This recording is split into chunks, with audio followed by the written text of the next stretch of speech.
Around 1986, a construction project was scheduled for this area. During the beginning of construction, a huge gravesite and remains of a village were discovered. More surveys were done that year.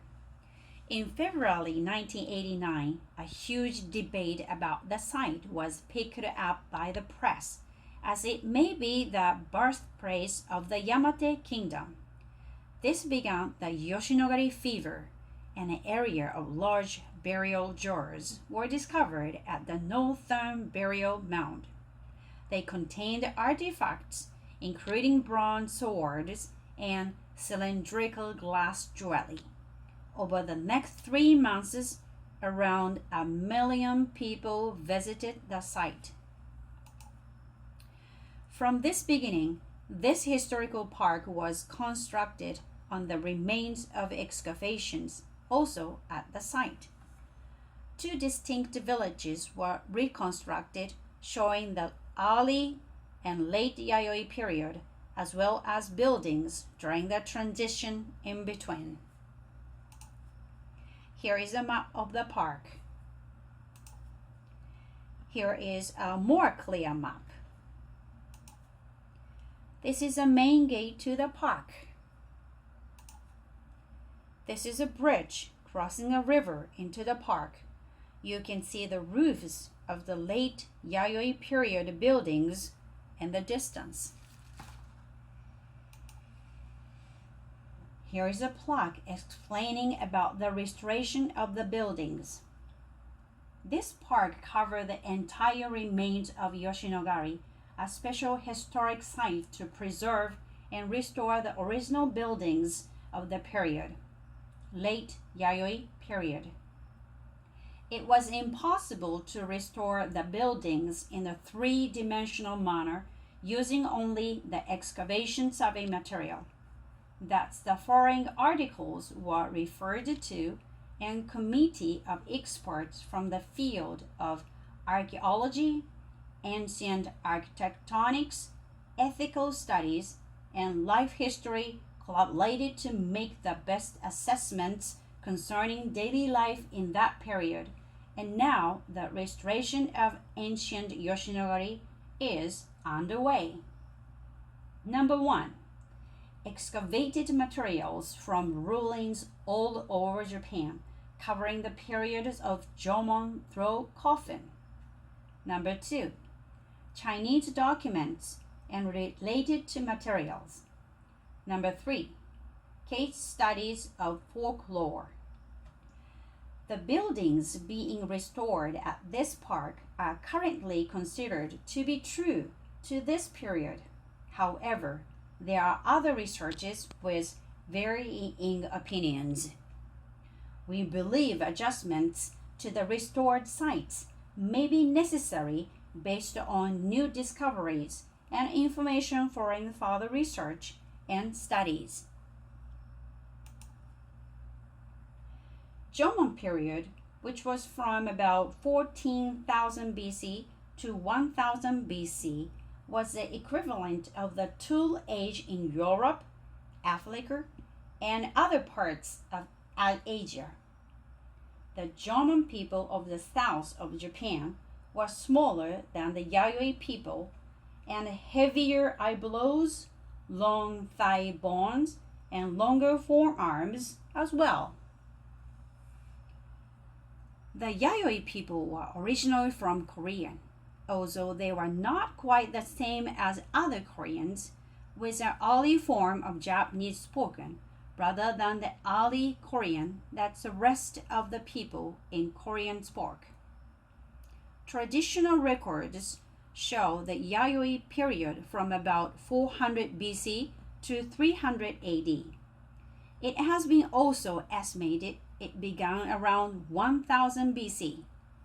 It is apparent that there was a long transition period between Jomon and Yayoi. During this time, it is unclear whether the Jomon people were wiped out or just mixed together with the Yayoi. The Yayoi period covers the end of Neolithic into the Bronze and the beginning of the Iron Age. Here is a staff member dressed as a farmer of the Yayoi period. Here, two families of boards made of reeds to welcome visitors to the first village. And here are the walls and towers of the early Yayoi village. This village has double sets of walls with molds and sharpened stakes between the walls.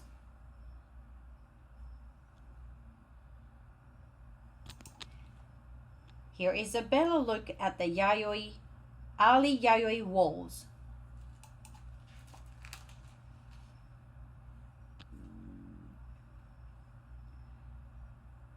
The second ring of walls. A view of the molds, drained for now, on the outside of the second wall. These park's molds are covered in concrete, which of course was not the case 2,000 years ago. Post holes covered in preservative chemicals showing where the sharpened stakes were. The defenses at the south end of the Minami Naikaku, South Inner Palace, are manned by sentries. People unable to enter the palace wait around the gate. The gate is actually two gates, a main gate closely guarded from the overhead platform for added security, and a smaller side gate. Yet another helpful map. A better view of the art impression of the gate tower.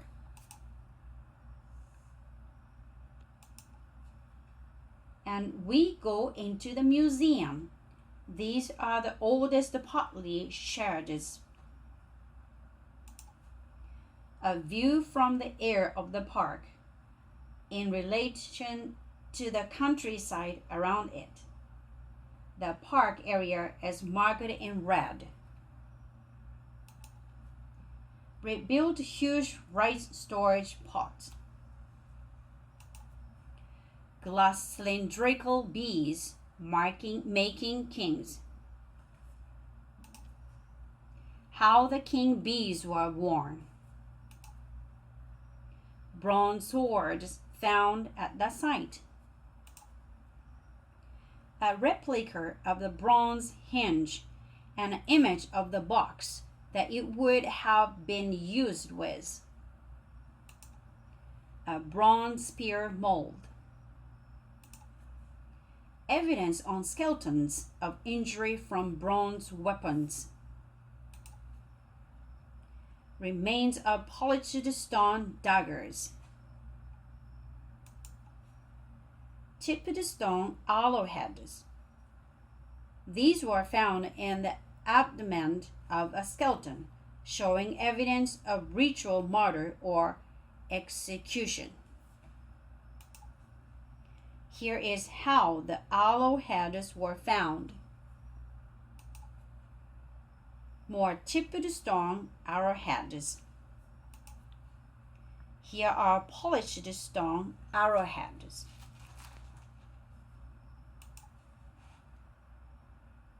A decapitated skeleton showing evidence of execution. Due to the acidic soil, bodies over 2,000 years totally dissolved in most locations. All that is left of many kings were just their sword and beads. More Yayoi pottery. As textile and silk manufacturing progressed, the differences between the ruling class and the common people began to clearly be visible in their dress. A display showing the level of where different artifacts were found. Iron sickle as the Iron Age began. Iron sealed boss showing what kingdom the warrior came from. Wooden artifacts shaped like weapons. Wooden artifact shaped like boats. This perhaps showed the person buried with it to have been a fisherman. Bronze bell and a mold showing how it was made. Iron smelting and making iron swords in various stages. Iron mirrors shield bosses, and another diagram showing the progress of making iron.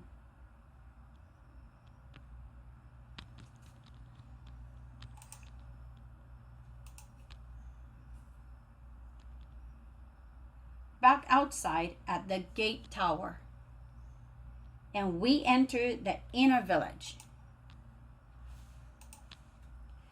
The southern inner palace, the southern enclosure of Yoshinogari settlement, is thought to be the place where the Taijin, the Yoshinogari ruling class, both lived and carried out their administrative duties.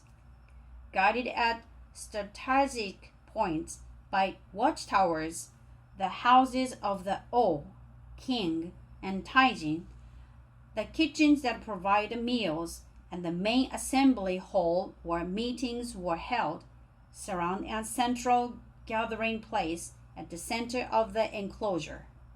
The O is thought to have been the most powerful of the Taijin. An image showing the area as it would look to them. The gates, the south inner palace. There are two gates to the palace area. The main gate to the south and a smaller gate to the north. The main gate is protected on both sides by watchtowers. The south inner palace. This is one of the two central areas. This area is completely surrounded by the moats and fences. A watchtower was discovered in the area as well. These findings led to the assumption that the leaders of Yoshinogari used the protected area as residence. A watchtower. Shields on each of the four corners of the towers protect the guards on the tower. The soldiers are keeping watch on the south surrounding area. The house of the Taijin's wife. This is a house of the wife of the Taijin ruling class, responsible for military affairs and buildings works. Inside, she is combing her daughter's hair. Life-size figures inside the house. Their clothes hanging. Notice the better quality and colors compared to the usual clothing. Looking up at the roof from inside. Jewelry. This is a house where the Taijin responsible for military affairs and building works lives with his family. Inside, he is examining the finish on some tools. The actual house. They all look about the same. It is important to note that early Yayoi period still used the horns that were sunk into the ground, just like a Jomon period people before them. Soldiers resting in the barracks. A set of Yayoi armors in the barracks. A barracks box. Kitchen utensils. Sewing and dyeing stuff. This sign showed the house where the Taijin responsible for carrying out religious rites and ceremonies lived with his family. Inside, he is discussing arrangements for an upcoming festival. His house. Another box with the Taijin's belongings. Ceremonial pottery, including an offering cup. This is a house in which the O king lived with his family. The symbols of his authority can be seen arranged around his cushion. This is a house built for the daughter of the O on her marriage. Inside the daughter's house. More of the daughter's house. Kitchens.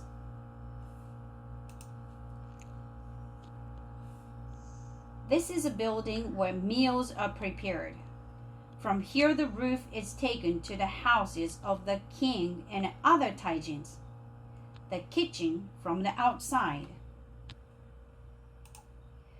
This is a display inside a kitchen.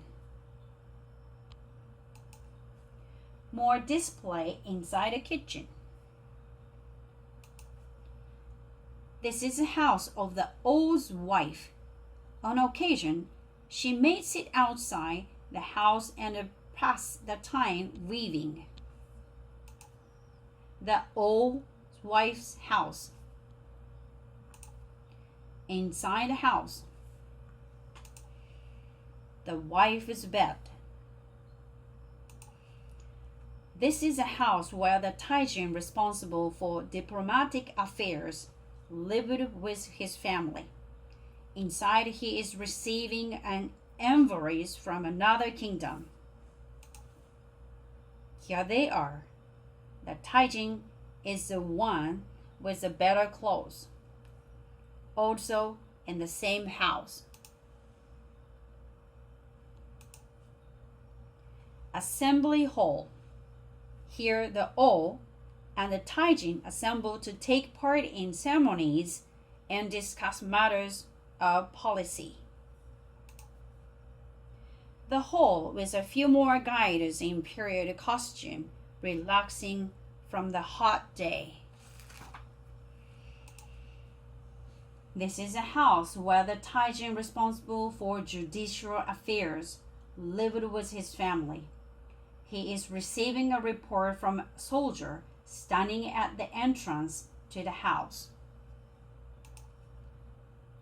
The Judicial Affairs Military's house. Outside of the wall again, and on the way to the next locations. The area located at the most northern part of the moat's village is considered to have been the center of the festival and politics in Yoshinogari province. Tombs of successive kings are located in the north and the site of various festivals to the south of Northern Imperial Palace. To the west, there are clusters of special storehouses and inner village where those who assist in events at the North Interior Palace reside. North Inner Palace, North Burial Mound, and Inner Village. This village is a display of late Yayoi period. You will find that now most structures are up on poles above the ground. This is a clear distinction from the early period. A closer look at the image.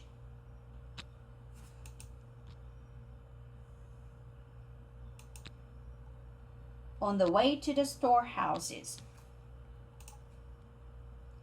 Women brew sake for festivals or a ritual by steaming rice harvested during the year. A view of various storehouses and manufacturing locations.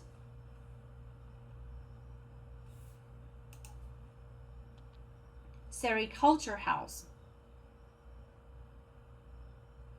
Precious silkworms are raised in this house to produce silk thread to weave the textile used for the festivals and rituals. Silkworm racks. Weaving house. Women who serve the priest and live in the inner village spin the thread and weave the silk textile for the festivals or rituals. Storehouses for offerings. Offerings such as food are stored during the festivals or rituals. Inside a weaving house. More inside the weaving house. More silkworms. Silkworm food. Storehouse for textile. Inside a textile storehouse. More inside a textile storehouse. Storehouses for grains of rice. The first harvest of the year is stored until presenting it for the autumn festival as a special offering. Going into the storehouse, you can see the better nutrition from the early Yayoi to the late Yayoi period had an effect on the height of the people. This doorway is significantly higher than the doorways on the early Yayoi village. Walking along the storehouses again. Another storehouse. Storehouse for tools. This is where tools for farm works or other type of work are stored. Another storehouse, entering the inner area of the late Yayoi village. A better look at some buildings in the late Yayoi village. Storehouses for offerings. One of the graves with a partly coffined. Path to the burial mound. This is considered to be the special path for the people who visited the North Burial Mound. Since the path is extended outward from the external molds, it was maybe not only for the people of the Yoshinogari village, but also for those of the surrounding villages and outer region of the province to visit the North Burial Mound. The North Burial Mound. This is considered to the graveyard of the successive kings of governed Yoshinogari during that period. 14 caskets were discovered in this mound, different from the other caskets. Burial furnishings such as glass tomb bowls and bronze sword were found in this graveyard. Shindo or shrine. People present offerings to the spirits of successive kings and ancestors, as well using this shrine for prayer. The shrine. The North Burial Mound is a resting place of successive kings. The entrenched tomb road is located the west. The spiritual pillars of ancestors and a shrine to pray and place offerings of successive kings are all located to the south. This is considered sacred area that ensuring the spirits of the ancestors who established Yoshinogari village. The North Burial Mound as it appears then. The way into the late Yayoi village notes the better walls and fortifications. More of the better fortifications. Much stronger walls showing the advancement of technology as well as a reaction to the constant walls. The East Sanctuary. Since the East Sanctuary was on the extension of center line of the North Inner Palace, which connects the sunrise on the summer solstice and sunset on the winter solstice. It is believed that ritual of the seasonal festivals were held in this building.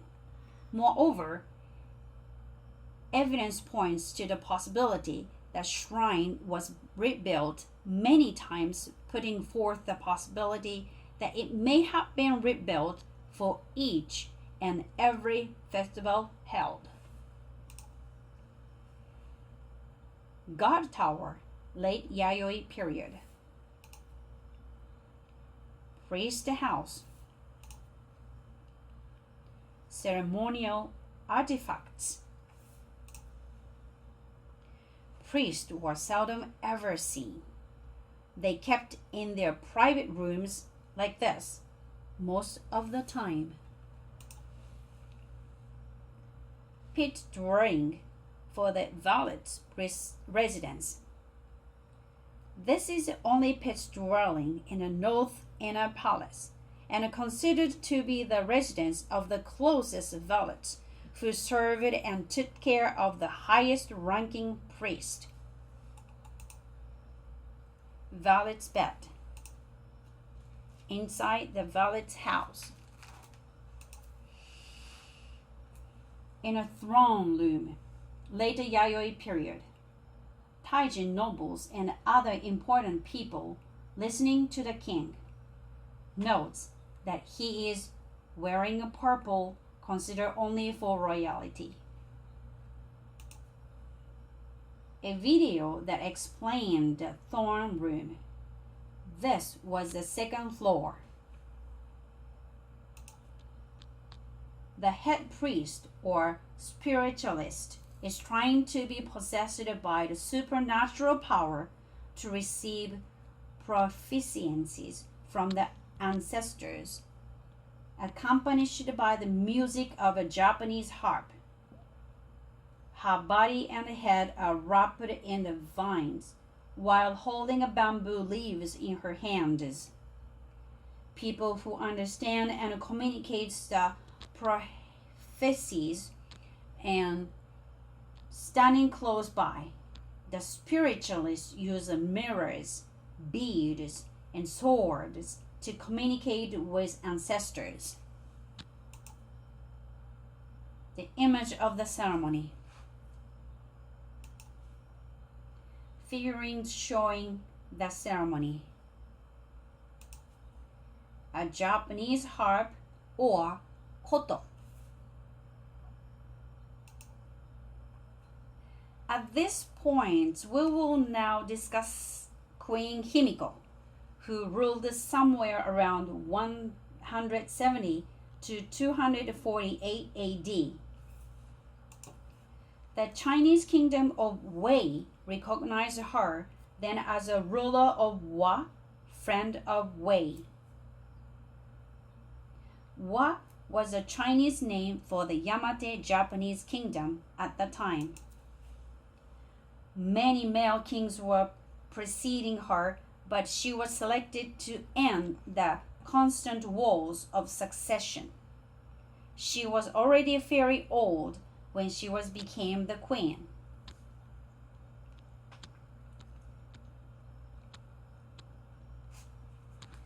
She was said to have ruled by magic and sorcery.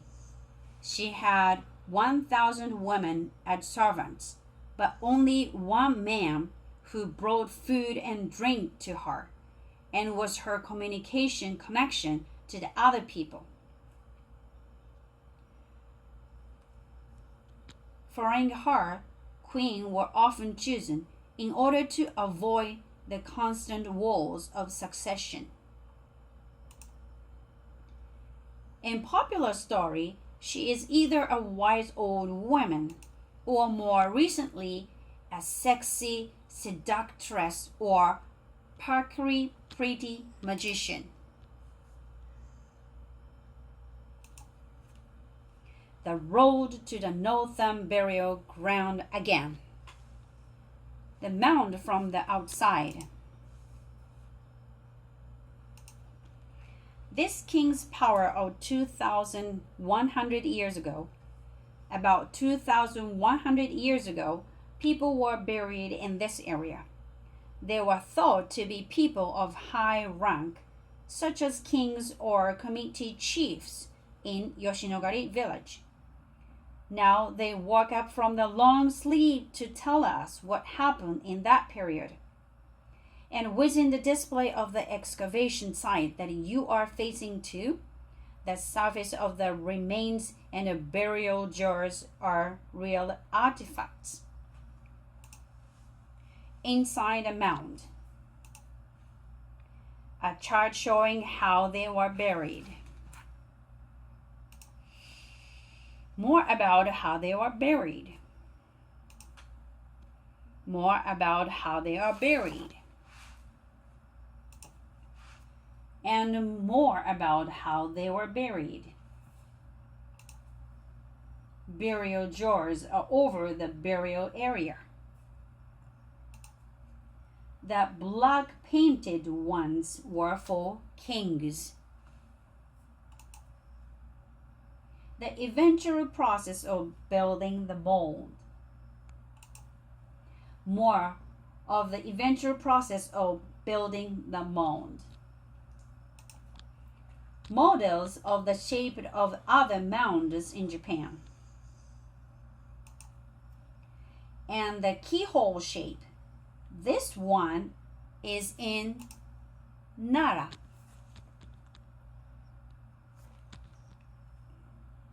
And either Queen Himiko is buried there or here in Yoshinogari. Sorry, Giorgio Tsoukalos of ancient alien TV shows, the keyhole mounds are yayoi burial mounds. A better look at burial mound excavations.